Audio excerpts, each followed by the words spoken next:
Android and iPhone users. For the full version of WFO Radio, download the WFO Radio app. It's sports radio for racing fans. Thank you. I appreciate it. The ultimate racing show, including WFO Radio NHRA Nitro, WFO Radio Ignition, the WFO Radio NASCAR Tailgate Party, news, videos, push notifications, and more. I just hope I'm part of it. Go to the App Store or Android Market, search WFO Radio, and download it now.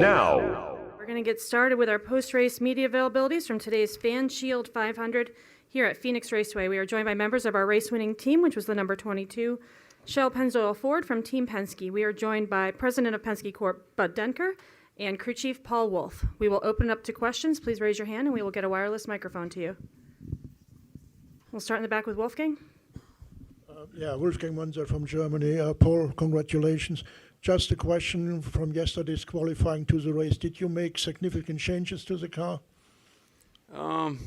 Well, the way qualifying is anymore, the impound qualifying, there's only so many adjustments you can really do, from your race setup to your qualifying setup. So we kind of did our normal changes that we would do at a short track.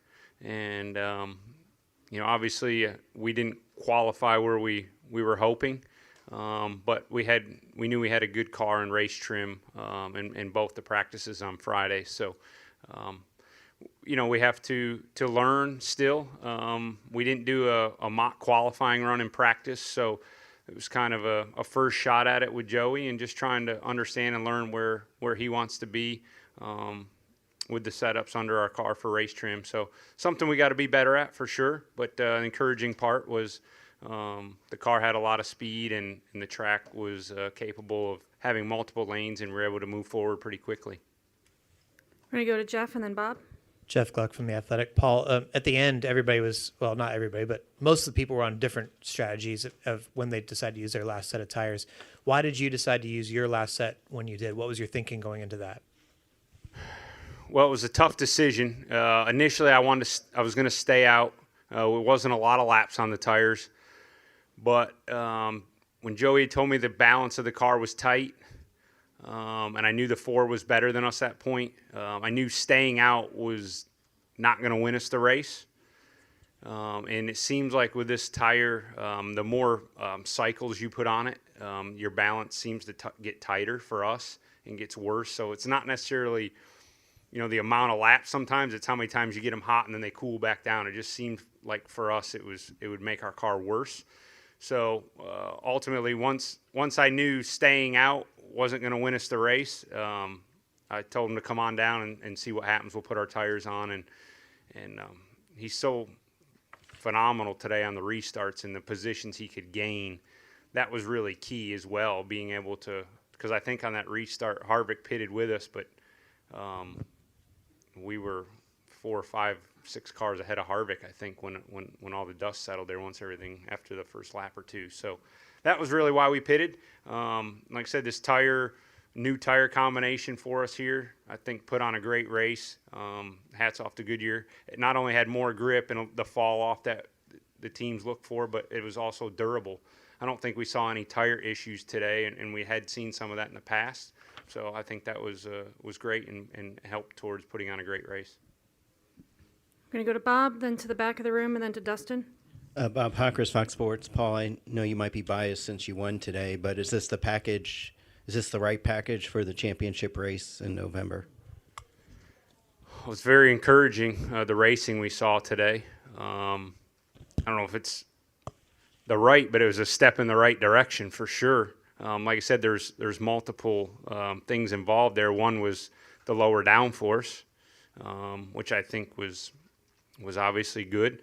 The tire was part of it, and then the PJ1 and how that was applied and used, made for multiple grooves, and like I said, the strategy. I mean, if you look back at the last few years here, I mean, it was a single file racing, and it was track position, and today I wasn't scared to come down pit road and put tires on it. And unfortunately, we had a couple issues on pit road, one with the jack and then one with the penalty, but we were able to recover from both of those with a good race car. So It says a lot about the racetrack and the racing, and it's definitely, you feel a lot better coming back here in November knowing that,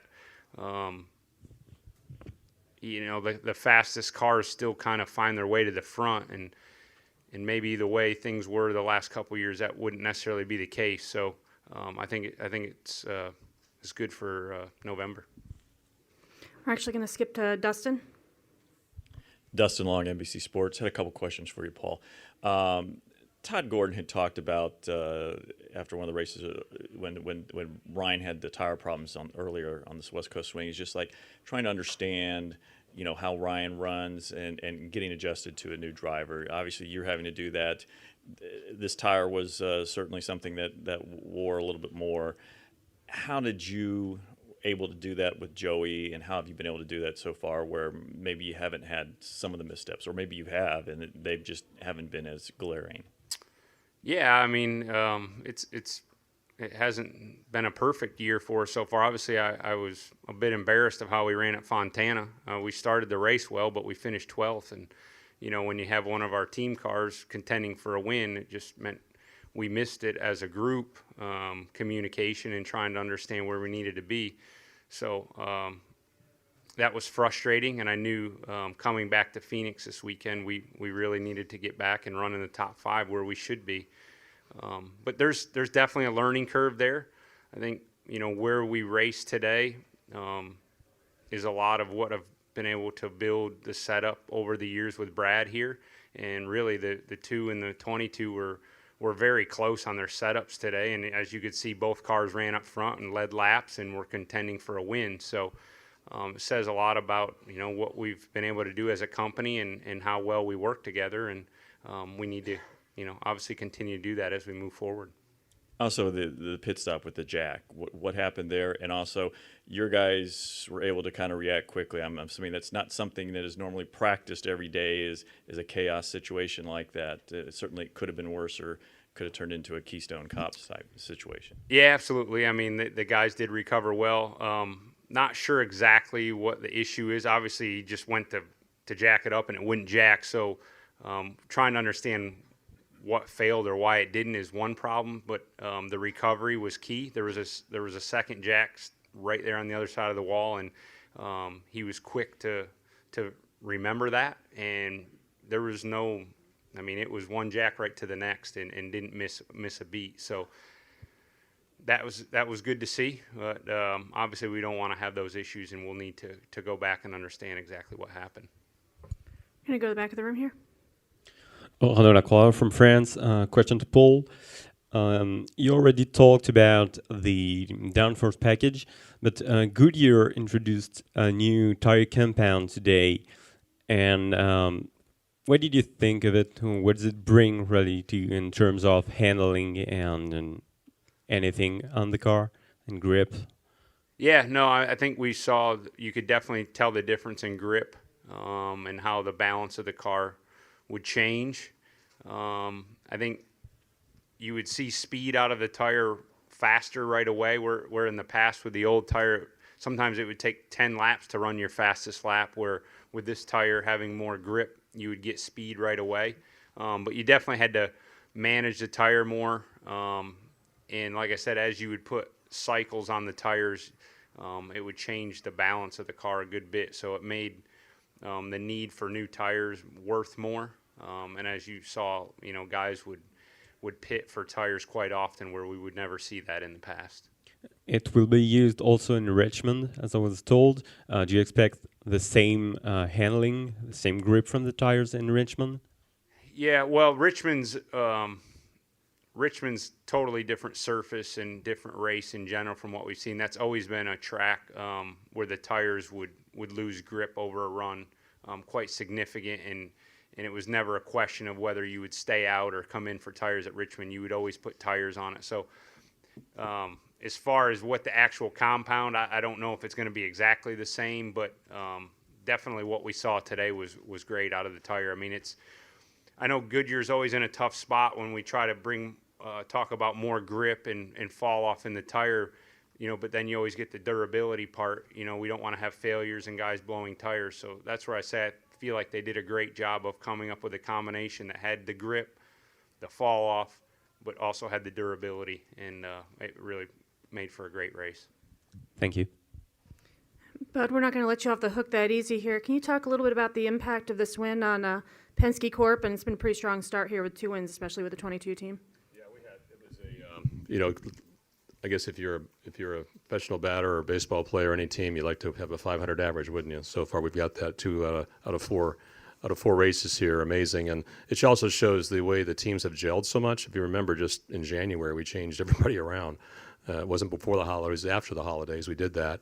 This is also, I understand, Ford's 200th win with their current engine package as well, which is pretty special. And Pennzoil, of course, has been our partner all along. But what I loved about today was seeing the fact that the 2 and the 22 were right there competitive the entire day. And who knows what the 12 would have been as well if he hadn't been taken out so early. The other thing that's encouraging as well is as we come back here now in November for the championship, we know we've got a strong package. There's some questions about that probably last November when we left here, but we know we have a strong package now. And I don't know how many passes were for the lead today or how many passes in total, but it was great racing. And as Paul mentioned before, if you made one mistake, it was very difficult in coming back from that mistake. It just the race is short. You couldn't pass enough. Now one mistake. We had 2 mistakes, and we still came back for the win. So great win for Paul, Joey, the team. They never gave up. Brad had a great car all day long too. He was in the middle of making a decision: no tires, 2 tires, 4 tires, and you saw where he finished in 11th. And but very happy for the year start and on to Atlanta. And to address a couple of those numbers, we had 19 green flag passes for the lead, which is up from 10 last fall, 13 last spring. We had 2,241 total green flag passes throughout the field today. Any additional questions? Wolfgang, and back to Jeff. Question for you, Bart. First of all, congratulations as well. It was told earlier before the race that Roger was not here. He has other commitments. From the distance, is he giving you advice, or you have the freedom to make your own decisions during a race weekend when he's not here? Well, Roger wasn't here because he's being honored at the Amelia Island Concours d'Elegance as their legend this weekend. That's where he's at. It's actually harder when he's not here because I have to text him about once every 5 laps. So it'd be better if he was here, take a lot of work off our behalf. So I keep him updated all the time. He wants to know what's going on in terms of the cars. Are they tight? Are they loose? What's going on? How about the pit stops?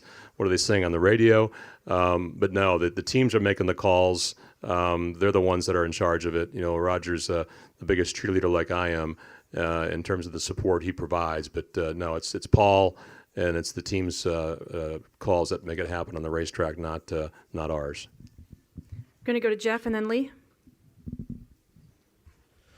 Bud, earlier in the weekend, when Ryan Blaney was announcing his extension, he said that he had started talking to Penske in the off season, and then later Brad was saying that he hadn't started talking any discussions yet, even though he's an impending free agent. Do you expect to talk to Brad soon or anytime about that? Yeah, you know, it's one down, one to go, I guess, right? So we started talking to Ryan at the end of last year and the sequence that we had going through it. And so that one's down, that one's done. We're happy to have him here for a multi-year purpose. And now we'll begin the same discussions with Brad as well. It showed today what kind of competitor he is, what kind of champion he is in terms of how aggressively he competes and how fair he also competes. So we hope to have those conversations here very soon, and we'll move through that the next couple months. We'll go to Lee up front. Kind of following up on that a little bit, Paul. There were times when, Brad was getting a little heated about Joey being aggressive on the restarts. What kind of position does that put you in, given your long relationship that you had with Brad, but now swapping teams? Yeah, it's tough. It's funny how that works. I've been on both sides of it now, and we know Joey. He's Joey, and he's very, very aggressive. That's his style. That's what's made him successful. And like I said, I've been on the other side of it. So today, when we were racing him, like I told him, he's wondering how he needed to race him. I said, you race him hard or you race him clean, and that's ultimately what Roger tells him. There's no rules or anything. It's just race hard, race smart, and I thought Joey, as many cars as we had to pass today and what we had to overcome, he drove a great race, and I thought it was pretty flawless and shouldn't have made any enemies in my eyes. And the closing laps, you told me today the course through turns 1 and 2. Was he just picking up time there on Harvick? Yeah, I mean, it's we have a lot of things to look at with the SMT now and try to understand where you're getting beat, where cars are better, and sometimes it's, the spotter, he doesn't have that, but he's seeing what Harvick's doing, so he's trying to explain, hey, Harvick's running this line or that line, but we have data to say, hey, the line you're running through 1 and 2 is as good or better than Harvick, so don't change to what he's doing. Let's work on the area where he may be beating us, and that was seen to be more in 3 and 4. So I just wanted to give him the information, let him know what he was doing in 1 and 2 seemed to be working, so don't change it up and slow down because of it. Do we have any final questions for Bud and Paul? All right, gentlemen, congratulations. Thanks for joining us today. Thank you. Thank you very much. We are going to wrap up our post-race media availabilities for today's FanShield 500 here at Phoenix Raceway. We're joined by our race winner, Joey Logano, driver of the number 22 Shell Pennzoil Ford. This is Joey's second win of the year. We will open up to questions. Please raise your hand. We'll get a wireless microphone to you. Start over here.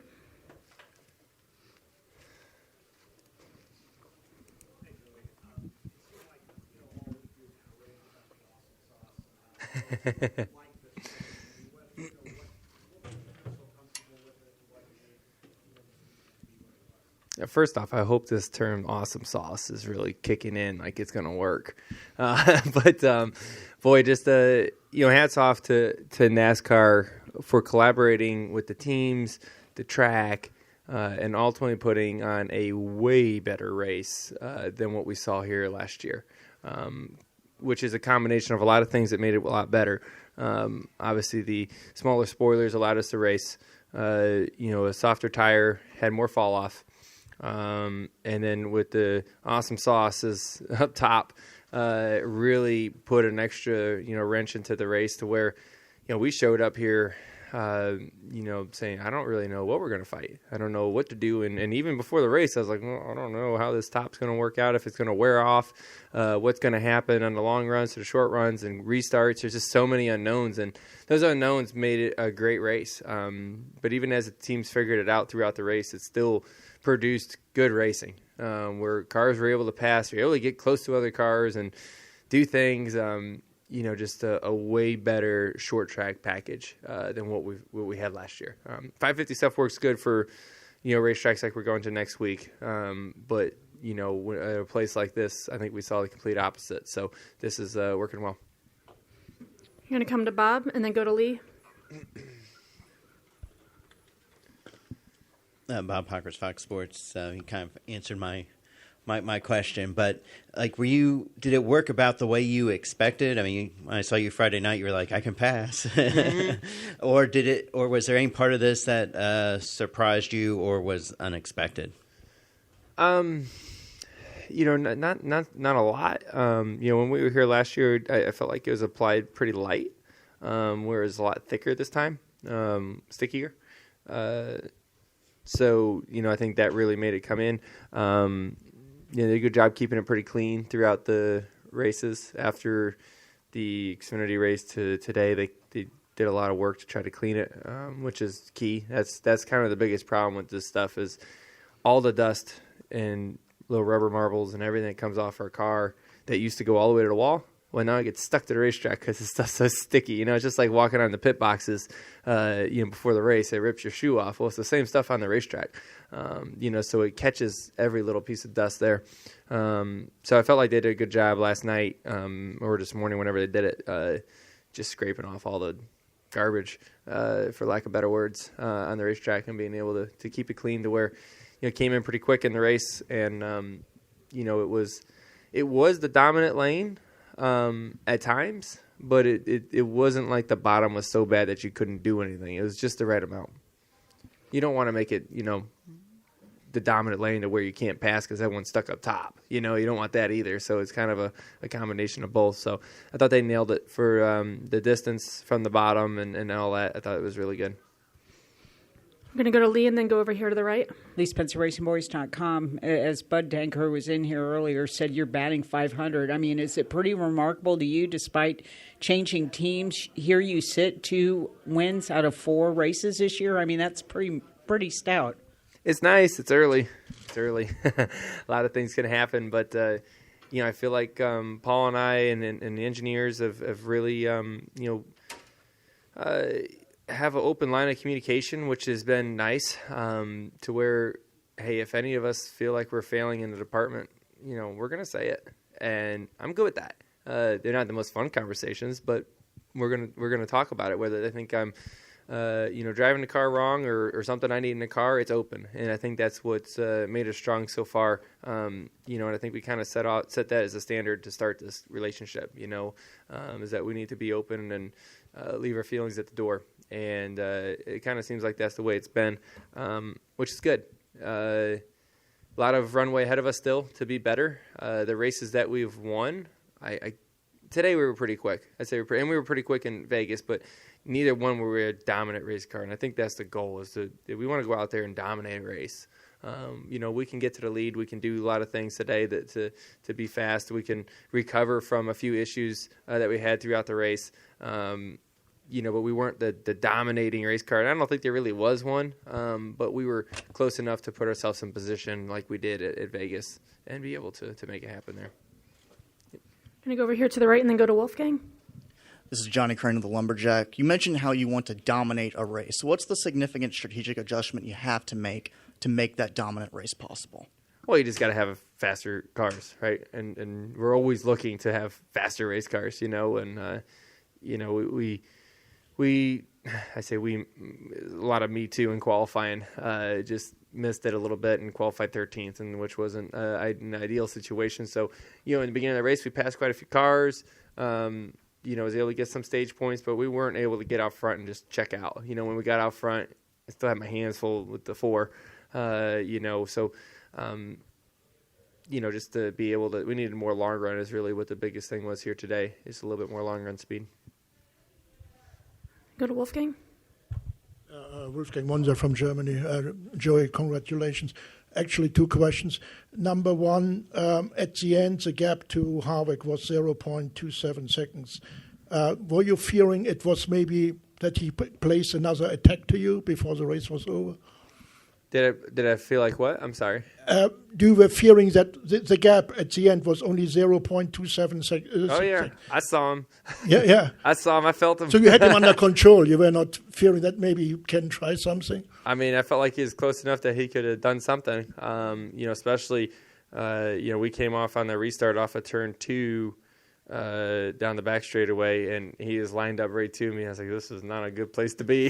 I thought I was going to get hit, but I drove it off in the corner pretty hard, which was his strength. So I tried to drive my car like he drove his car. That's where his strengths were, is kind of rolling to the center and figuring everything out after that, which is a different style than what's natural to me. So I had to adjust to stay ahead of him, their last lap. And, if I backed up to where I normally was lifting, he was able to roll to my back bumper and was obviously going to make contact. And like I said, I can't get mad at him if he did. I wouldn't blame him. I'd do the same thing. So, I was able to stay enough ahead and gas up at the right time to just try to build some gap before, the bumper came there. So, really cool to be able to race, clean and hard, and it's a lot of fun. Kevin's one of the best racers that's ever, strapped into a race car, and a stock car in particular. He's a Hall of Famer, to say the least. So, when you line up at the end of a race against him, it's going to be a heck of a battle, but it is a lot of fun. Okay, and the second question, directly after the race, you said to one of the interviewers, the car is, we have to find improvement. I think you mentioned speed. Do you already have some idea in which areas the car has to improve? I have some areas. How to fix it, I don't know. That's a better question for Paul. I'm not smart enough to fix anything. I'm just smart enough to complain about stuff. But I think everyone did their job today and recovered as good as possible. We had a good car, for sure. Don't take me wrong. We weren't fast. Obviously, we were fast enough to be up there in the car, and restarts did everything I told it to do, which allowed us to recover from the jack that broke. on the final restart, and I think we were 18th. The final pit stop, not the final restart, final pit stop. So to have a restart like that just means your car did what you needed to do. It takes a whole package. You try to learn everything you can about restarts before the race and during the race, but if your car doesn't do it, then you don't look like a hero, and because today my car did what I told it to do, we were able to really pass a bunch of cars even after, our jack that broke. We're going to go over here to the far right, and then we'll go to the far left to Michael. Sean Clark with the Lumberjack. Joey, this is already your second win in 2020. What has worked so well for you this year? I think we just capitalized on the situations, ahead of us. In Vegas, we were quick. It didn't look like we were going to win. Caution came out. We stayed out. We capitalized. Same thing here today. Restarts, we capitalized. We got ourselves to the front row. Good strategy by Paul to put tires on and put us in position to race aggressively. I thought when we pitted there, we had 6 laps on our tires. And that's a tough call. That's a real tough call. You have 6 laps on your tires, and you're leading the race. Like, what are we going to do? But he said pit because he didn't think we could win the race from where we were. And I'd agree. The 4 was faster than us and was catching me that where I probably wasn't going to be able to hold him off. Kudos to him to realize that. Tough call, though, because you pit and you lose a lot of track position. Of course, that's the time we pit and we have a jack that breaks and we lose even more track position. And I'm sitting there thinking, boy, we really should have stayed out now, But what do you don't know that you're going to have an issue on pit road. You can't race scared. But like I said, the recovery from that moment was remarkable. I'm going to go to your far left, Joey, to Michael. Hi, Joey. Congratulations. Michael Knight with the Arizona Republic. Would it be too much of an exaggeration to say that the drivers and perhaps the collective garage area has taken a sigh of relief in terms of now the what we should expect from a more competitive championship race and the prospect of a single file event? I think everyone in this whole facility took a sigh of relief today. You know what I mean? I mean, I'm sure all you guys reporting on a race, you want to talk about how great something is. Not that it was single file and we couldn't pass and drivers are mad because you can't pass. Like, I don't know. That's not a good story. So I think, yes, the competitors, I think NASCAR, I think the fans, the media, everyone that put so much into the sport and it's our life, right? It's so much that we do for it. And it's cool to see that we're able to make change and make a difference and really put on. I thought it was a great race we won. But even if we didn't win, I would have said, boy, that was a pretty cool race where there was cars that, when you got out front didn't mean you checked out. Some did. And that's always going to happen. The fastest cars end up in the front, so it's always hard to pass that car. But, I thought there was just a lot of good racing. Restarts were still crazy as usual here. But I thought that the awesome sauce was awesome. We're going to go Cole in the middle. Cole Cusimano, Popular Speed. So between the tires, the PJ1, and the new package, they all seem like positive takeaways from today. Which of those 3 would you say was your defining factor in your success in the race? Well, I don't think it's my success. It's our success as a sport today. I don't think any of those made my race car faster than the competitors, right? So, those are the rules that are handed to us, and it's our job to try to work within them to make the best race car and the best race altogether and the best strategy and so on. So, I think those things that you pointed out there is more to make the racing better. Go over here to the far left again.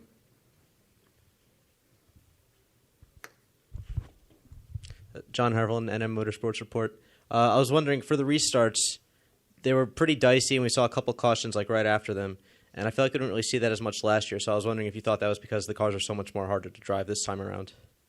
They are a little tougher to drive, but I think you also have you have a restart. The restarts that we had, one was towards the end of a stage, the other ones were at the end of a race, and they're on old tires. New tires today that Goodyear brought was something that really gripped up for a first couple laps, which is worth a lot. When you're on old tires, you get down in the corner and you can't drive in as hard, and you start losing the nose and sliding up the racetrack. And if there's someone out there, not good, there's going to be contact, and then sometimes there's going to be crashes or flat tires or whatever it may be. So I think that's just a product of late race or late stage restarts on old tires. Well, I'm sure that's what it comes down to, but it's harder to drive on old tires. There's most of the time, anytime there's contact or a crash, it's always because someone made a mistake, most of the time. I think just when you have older tires, it's easier to make mistakes. Yep. We're going to go upstairs to the press box for a question. Yeah, Chris Knight, CatchFence.com. Joey, I know you didn't have the best finish at Atlanta last year, but you did win at Vegas, and I know the tracks are completely different, but are you optimistic about going to Atlanta next week and capitalizing even more what you learned at Vegas? Yeah, I am. Some things transfer over from last year, but it's also a whole new team, so it's kind of hard to say. But we had a really good car in Atlanta last time and was looking like we could have possibly won. The 2 was leading, and we were running them down. And then we had a loose wheel, so that was the issue of why we didn't have a good finish there. But the speed was there, and that's what I look at going back. So lots changed in a year, but excited to get to Atlanta.